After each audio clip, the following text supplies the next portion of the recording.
Gracias por su interés en Resiliencia Empresarial, una serie de entrevistas con líderes empresariales conducida por el Grupo Interinstitucional de Investigación, GIDI. Resiliencia Empresarial es un foro para explorar las respuestas y ajustes realizados por las empresas a raíz de la emergencia creada por la pandemia de COVID-19. Hola Marco, es un placer tenerte aquí en esta sesión de nuestro grupo GIDI para que platiquemos sobre el impacto del COVID-19 en tu empresa. Antes de empezar la charla, me gustaría comentarle al público que nos ve que tu trayectoria pues es un caso de éxito y que personalmente me da mucho gusto ver hasta dónde has podido llegar. Te conozco desde hace casi 20 años y he podido ver cómo no solo lograste ascender hasta la posición que tienes actualmente, la más alta que puede tener un mexicano en la empresa Hisense, sino que lograste mantenerte en la misma planta a pesar de que hayan cambiado de dueños y de nacionalidad los dueños de japoneses a chinos. Tu caso refiere no solo a talento humano, sino a la fuerza que da la perseverancia y el compromiso comunitario. Siempre ha estado inmerso en el ecosistema de innovación de Baja California y nos has apoyado en estudios y programas de docencia en diversas ocasiones. Aprovecho este foro para agradecerte el apoyo brindado. Lo que hemos aprendido de empresas como la tuya es gracias a la disposición y apertura de gente como tú. Gracias nuevamente. Bueno, pasemos ahora a las preguntas, Marco. Con mucho gusto. La primera pregunta que te queremos formular es si nos puedes explicar en un par de minutos a qué se dedica tu empresa.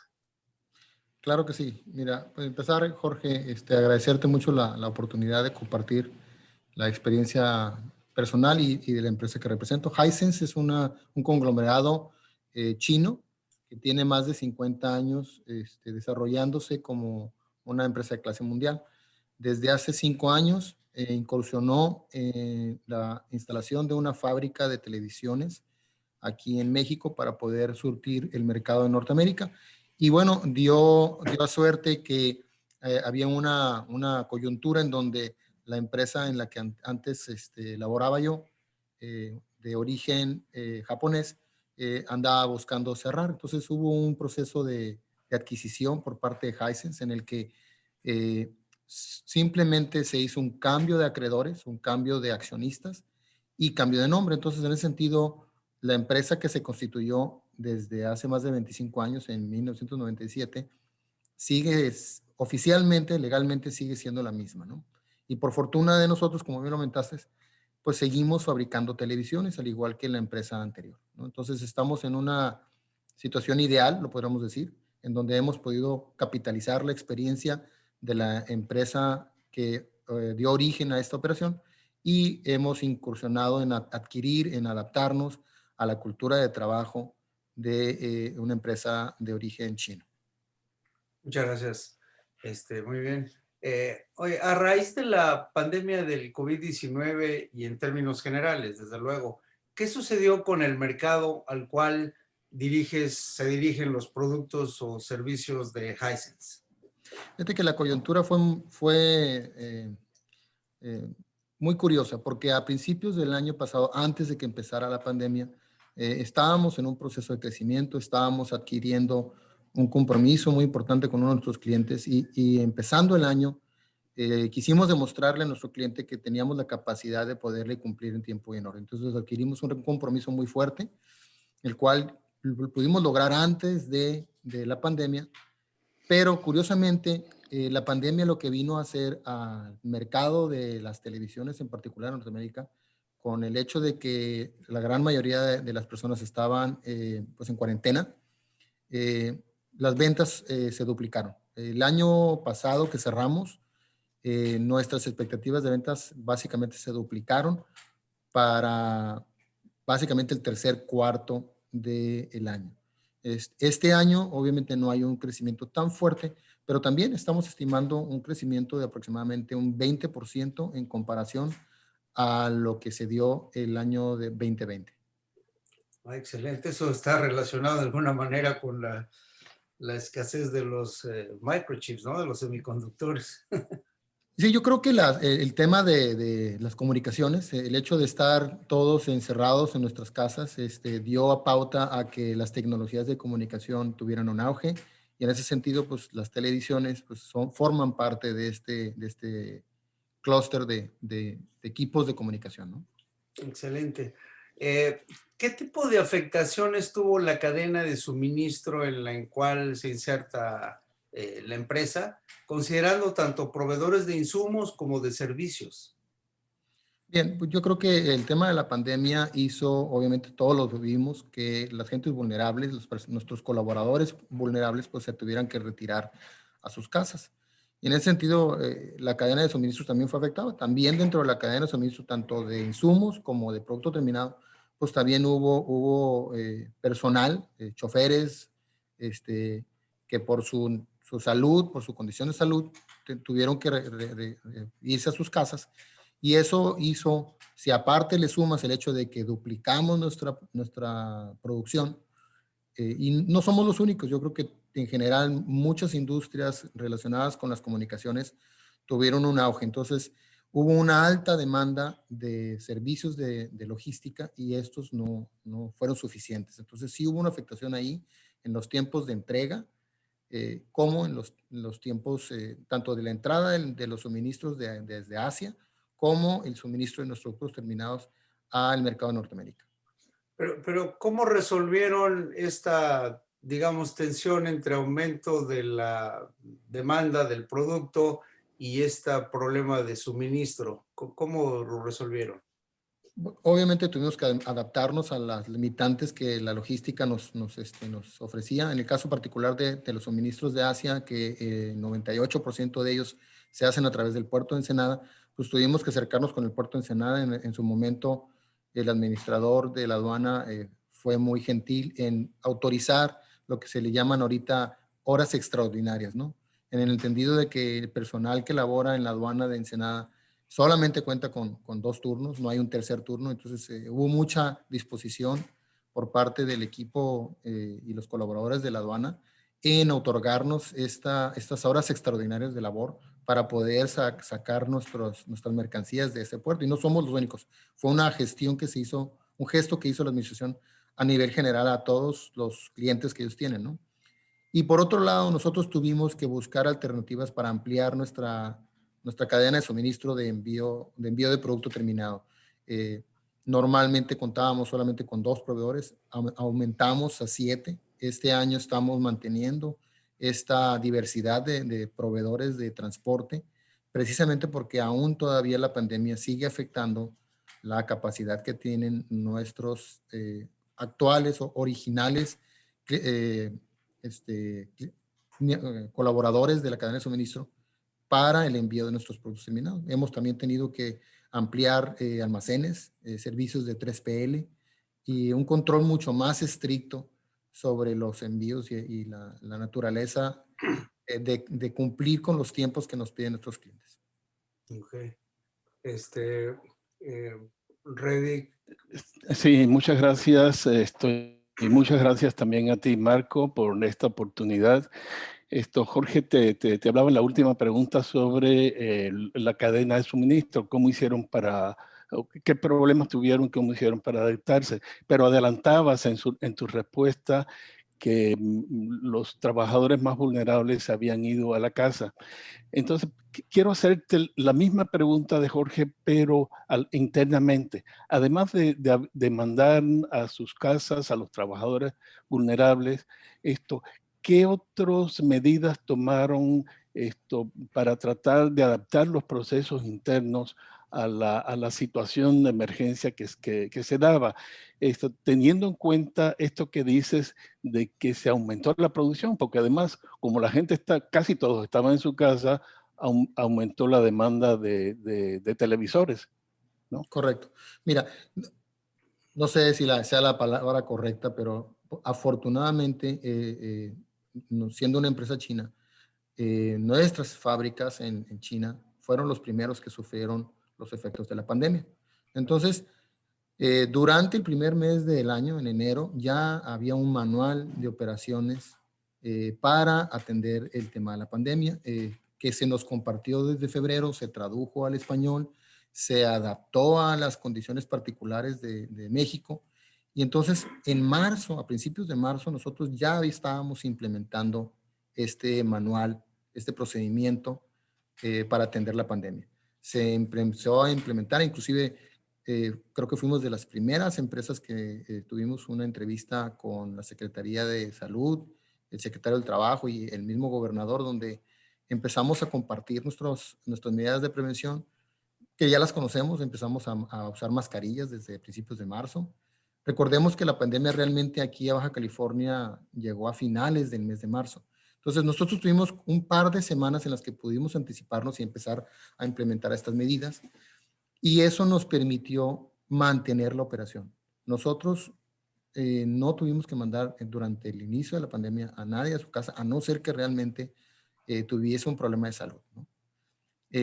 Inclusive creo que el momento más álgido que fue en abril, donde varias empresas anunciaron el cierre de sus operaciones, nosotros no lo hicimos. Nosotros en ningún momento detuvimos nuestras operaciones de manufactura, ni tampoco decidimos hacer lo que algunas empresas se hacían de home office, ¿no? Todo el personal administrativo, con las debidas medidas de prevención, se mantuvo aquí dentro de la empresa. Ok, y en el caso de los colaboradores internos, obviamente sabemos que toda la situación de la pandemia generó mucha incertidumbre. Esto no tanto, no solo a nivel de las empresas, sino también a nivel personal. ¿Cómo afectó a los colaboradores internos o los colaboradores de la empresa en términos personales, en términos de los temores que pudieran tener de que se afectara tanto a la economía, que tuviera que cerrar la empresa? En fin, en general, a nivel personal, ¿cómo los afectó? Fíjate que es una pregunta muy interesante, porque yo te acabo de ahorita de responder que en ningún momento tuvimos que parar. O sea, me refiero a que la autoridad nunca nos obligó, nunca nos dio una intención de que teníamos que cerrar. Entonces eso nos permitió operar. Pero en el momento más álgido, que yo creo que fue a mediados de abril, el tema del temor por la salud. Hay que recordar que somos una empresa que en aquel entonces teníamos casi 2,000 empleados. Entonces sí llegó un momento en el que el colaborador sentía mucho temor, aún con las medidas de prevención. Lo que se veía, ¿verdad? Lo que se escuchaba, lo que los medios de comunicación transmitían, es que pues este virus, esta pandemia estaba cobrando la vida de muchas personas, ¿no? Entonces sí había un temor, y de hecho hubo una semana, creo que fue la última semana de abril, en la que no fue la autoridad, sino fue el mismo temor de nuestros empleados, en el que nos obligó a generar una política en donde le diéramos la disposición al colaborador de que por voluntad, quien quisiera venir a laborar lo hiciera, y quien quisiera retirarse a su casa también lo podía hacer. Entonces, sí hubo un momento muy crítico, yo creo que fue como una semana, en donde el pánico tomó control sobre una gran proporción de nuestros colaboradores.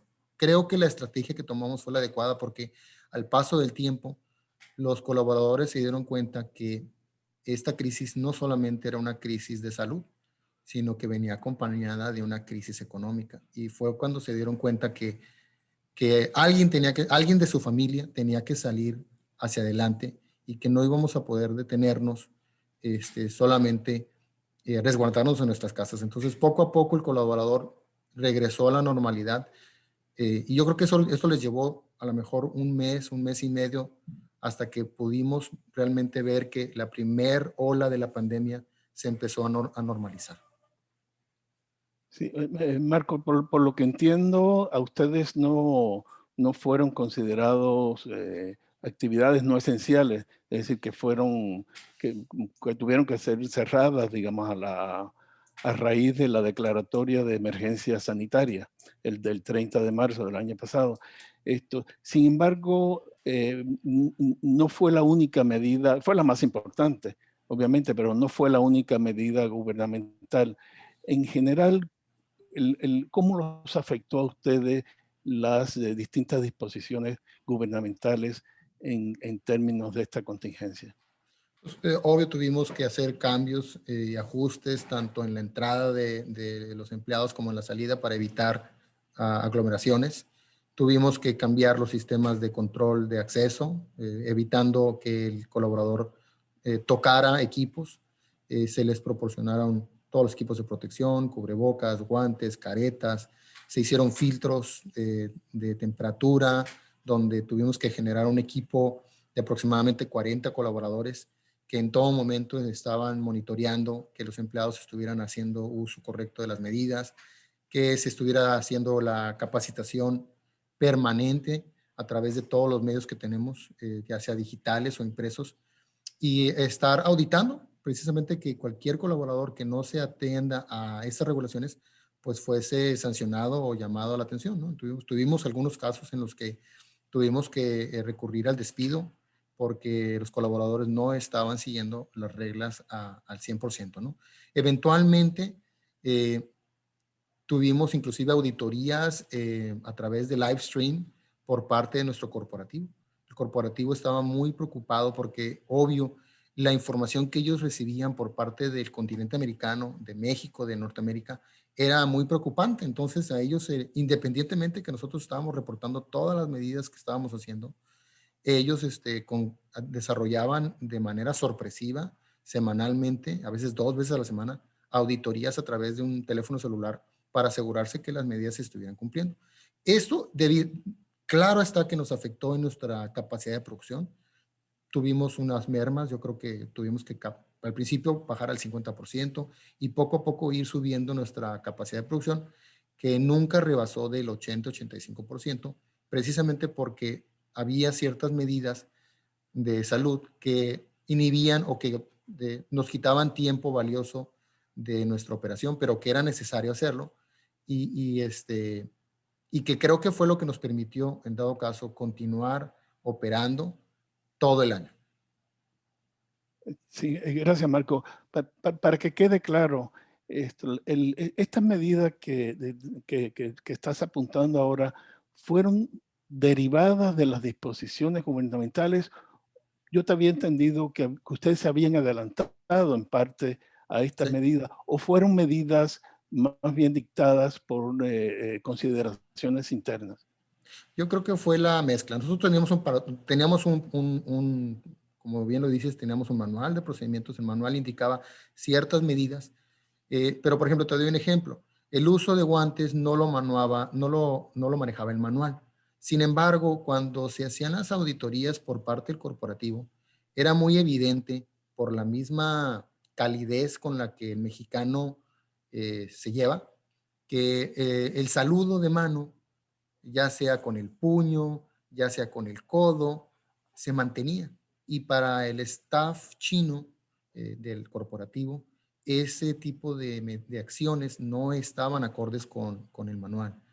No debía haber ningún contacto. Nosotros promovíamos mucho lo que era el saludo con la mano al corazón, pero era evidente que era muy difícil controlarlo. Entonces tuvimos que dar guantes, ¿no? Como medida preventiva para asegurar que aún con el contacto, ya sea del puño o del codo, que no lo permitíamos, pero que se daba, tuviésemos la tranquilidad de que no había una transmisión del virus. Entonces, fue la combinación, porque también recibimos, si más no recuerdo, aproximadamente como hasta 3 o 4 visitas por parte de la autoridad, ya sea por la Secretaría del Trabajo Federal, la Secretaría del Trabajo Estatal e inclusive hasta por COFEPRIS, ¿no? Y en todas las auditorías las pasamos. Sí había siempre alguna que otra observación menor, pero todo eso venía abonando a que cada vez que recibíamos una auditoría, nuestro manual de procedimientos para la prevención del COVID iba siendo más robusto, ¿no? Y iba siendo cada vez mucho más entendido, a tal grado que yo te puedo decir que por ahí de septiembre a octubre ya el colaborador de manera voluntaria se atenía a los procedimientos. Ellos mismos nos ayudaban a mantenerlos. Y, por ejemplo, otra cosa que también tuvimos que nosotros innovar fue el tema del transporte de empleados. En China no se estila el transporte de los empleados porque los colaboradores viven dentro de los dormitorios que las fábricas tienen para ello, ¿no?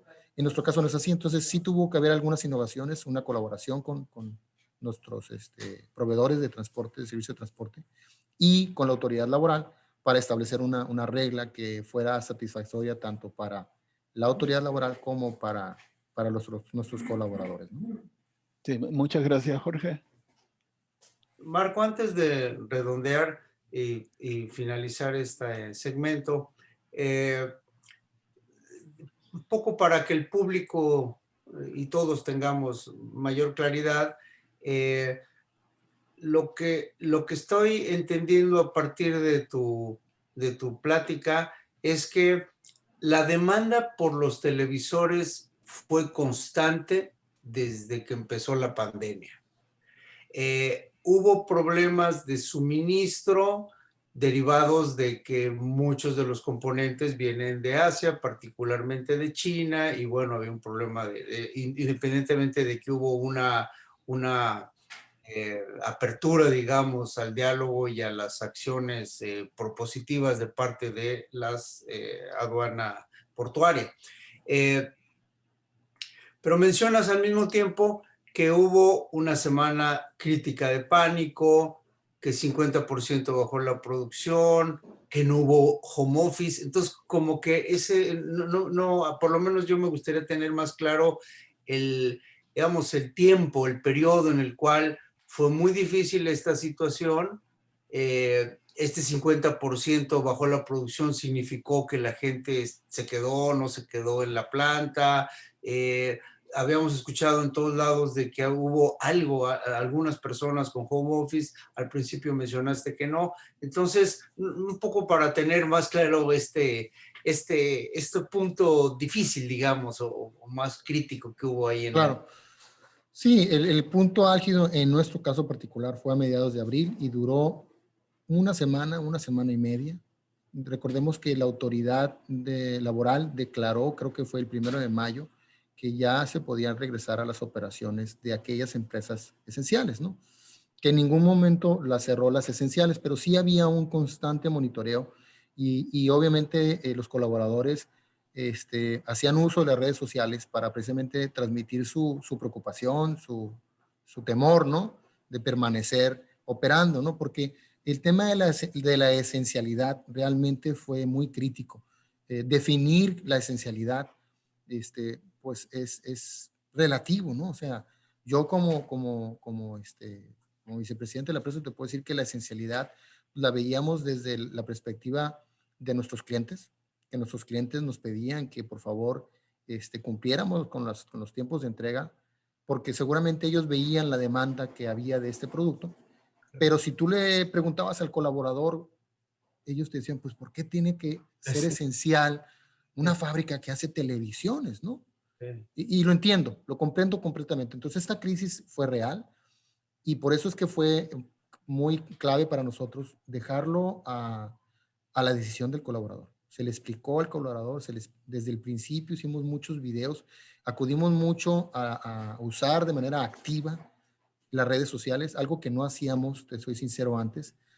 Hoy es un medio de comunicación muy estable, es nuestro principal medio de comunicación a través del cual nosotros tratamos de compartir la visión de la empresa hacia el colaborador y muy abiertos, muy atentos a todas las respuestas que obtenemos a través de las redes sociales.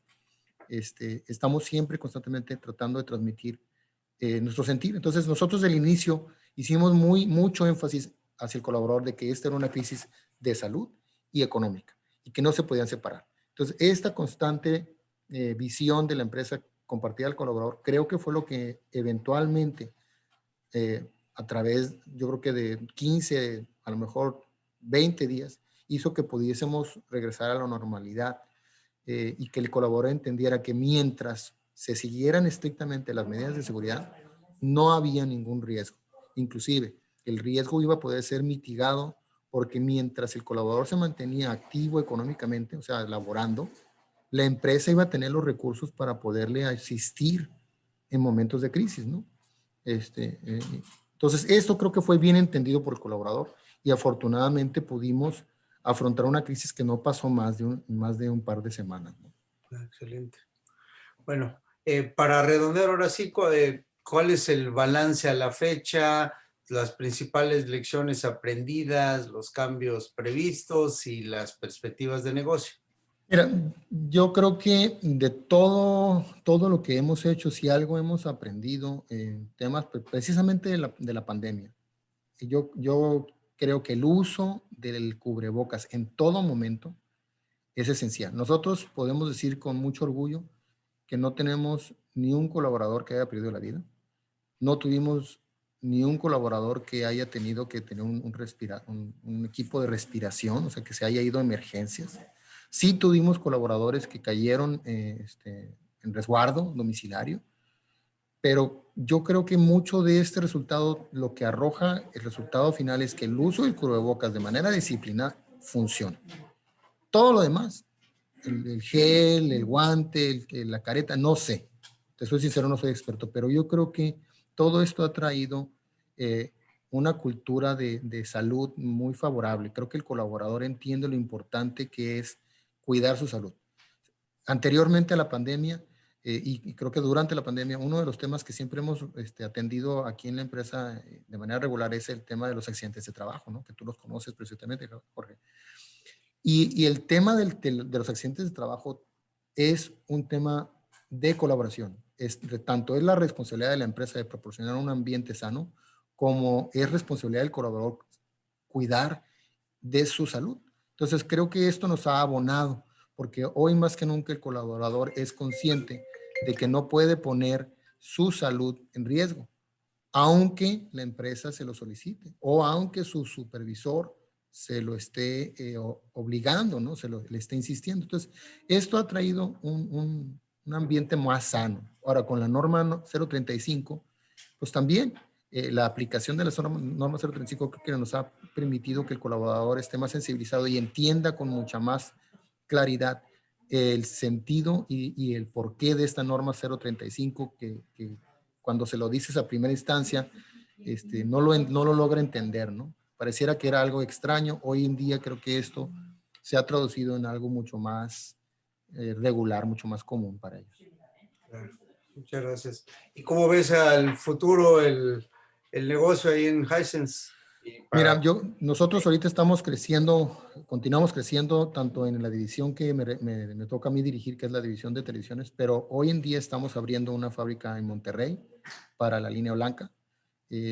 Estamos muy entusiasmados porque esta fábrica va a abrir a finales de este año y nos va a permitir continuar esta meta que tenemos de penetrar el mercado de Norteamérica con nuestros productos. Entonces, allá en Monterrey esto va a implicar una inversión de $100 millones, va a implicar la generación inicial de 1,000 empleados y sobre todo la fabricación de refrigeradores, estufas, aires acondicionados y demás productos de línea blanca que nos van a permitir continuar los mismos pasos que otras empresas asiáticas han hecho, en donde han diversificado su gama de productos para precisamente pues, ser mucho más redituable su operación aquí en Norteamérica. Entonces, en ese sentido, lo que auguramos en los próximos 5 años, pues es un crecimiento exponencial de nuestro producto, no solamente por la operación en México, sino porque lo que nos ha distinguido es un producto de calidad a un precio accesible.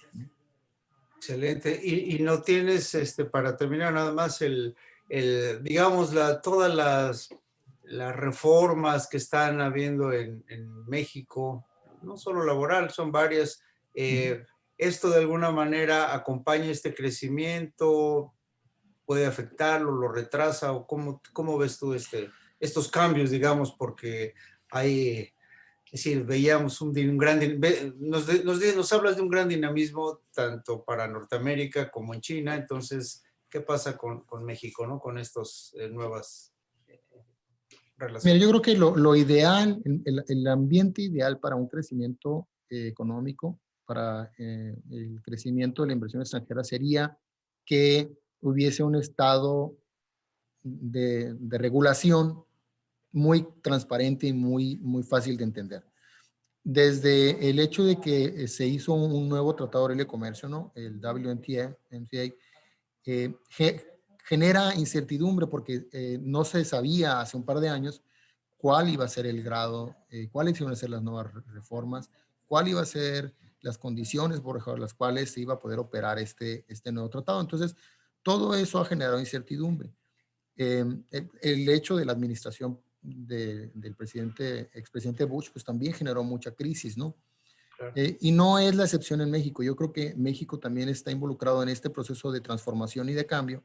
Entonces sí se ha generado un poco de incertidumbre porque el tener que entender las reformas a las leyes, pues toma tiempo. El hecho de que hablemos un diferente idioma, que tengamos que traducir los documentos, que inclusive algunos de los documentos, una cosa es lo que está estipulado en la ley, otra cosa es cómo se aplica a través de los procedimientos o de los manuales de operación, pues es distinto, ¿no? Lo que sí es un hecho es que hoy en día sí estamos sufriendo un proceso en el que operaciones que eran relativamente ágiles, como puede ser los trámites de la Secretaría de Economía a través de sus oficinas locales, pues hoy en día no existen, ¿no? Hoy en día la mayoría, si no es que todos los trámites que se tienen que hacer a través de la Secretaría de Economía se hacen a través de medios digitales, se concentran estos en la Ciudad de México y una de las cosas que sí hemos sufrido es que estos trámites que anteriormente se llevaban un par de semanas, hoy tardan en promedio 6 a 8 meses. Entonces, eso sí ha afectado mucho, ¿no? Lo digo transparentemente porque lo hemos vivido hoy en día, lo seguimos viviendo con esta ampliación que estamos haciendo en nuestras operaciones en México, en donde nos vemos forzados a tener que buscar el apoyo de asesores profesionales, porque antes que no se necesitaban, porque había unas facilidades muy amplias por parte de las autoridades federales, hoy en día no las hay, entonces tenemos que acudir a expertos que nos puedan asesorar, ¿no? Definitivamente las reformas a laborales, el tema del outsourcing, me parece que hay una percepción equivocada del propósito que empresas como Hisense, que son empresas de clase mundial, profesionales, hacemos del outsourcing. En ningún momento debería de haber una percepción de ilegalidad. Simplemente es un uso de un recurso que nos da flexibilidad, porque obviamente hay temporalidades, ¿no? No estamos activos todo el año. Hay momentos álgidos, hay momentos de temporada baja y debería de ser algo que la autoridad entendiera. Entonces, vamos a ver cómo sale esta reforma, que creo que sale ya en unos cuantos días, y vamos a tener que buscar alternativas para continuar y mantener esta flexibilidad que nos exige precisamente este negocio en el que nos dedicamos a la venta de televisiones, ¿no? Pues te agradecemos Una última pregunta, Jorge. En términos de las perspectivas que te platicaba Jorge, y teniendo en cuenta las lecciones que salen de esta pandemia, ¿han pensado ustedes en acelerar la robotización de los procesos productivos? Definitivamente. Hisense invierte por lo menos el 5% de sus utilidades anuales a la innovación y al desarrollo de tecnologías. Nosotros, con mucho gusto los invito cuando pase la pandemia, hemos automatizado muchísimas de las operaciones que anteriormente teníamos aquí. Todos los trabajos que implican un esfuerzo sobre mayor se han automatizado. Todos aquellos procesos que pudiesen incidir en la calidad del producto también se han automatizado. Entonces sí, definitivamente todo ese tipo de procesos lo estamos haciendo porque hoy es el momento de invertir para poder ser una empresa eficiente. La eficiencia es lo que nos va a dar la pauta para poder continuar siendo competitivos en este mercado en el que estamos inmersos. Muchas gracias, Marco. Fue un placer tenerte aquí con nosotros en el Grupo HIDI y hasta la próxima. Muchas gracias por la invitación y aquí estamos a sus órdenes. Muchas gracias. Agradecemos a los entrevistados por compartir su tiempo y experiencia y a los miembros del HIDI que facilitaron la conversación. Lo invitamos a suscribirse a nuestro canal y a mantenerse al tanto de las próximas producciones del HIDI.